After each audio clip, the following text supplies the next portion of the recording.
அஸ்ஸலாமு அலைக்கும். பெயர் ஜயித் இப்னு ஜாபித், விழிப்பெயர் அபு ஜயித். தாயாரின் பெயர் அவ்வார் பின் மாலிக் இப்னு முவாவியா இப்னு அதீத். நபித்தோழர் அனஸ் இப்னு மாலிக்குடைய கோத்திரத்தை சார்ந்தவர். தம்முடைய தாயின் அரவணைப்பில் ஜயித் வளர்ந்தார்கள்.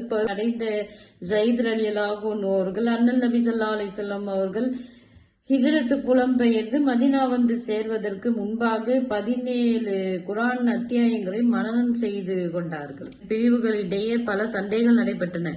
அவற்றுள் யவுமுல் புவாஸ் என்னும் சண்டை புகழ் பெற்றது. ஜயிதுடைய தந்தை இந்த சண்டையில் கொலையுண்டார்கள்.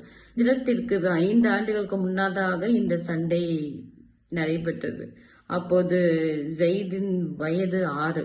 17 வயதடைந்த போது இஸ்லாமை பற்றிய செய்தி காதில் விழுந்தது. அப்போது இஸ்லாம் மதீனாவில் போக்கனின் நிலையில் இருந்தது.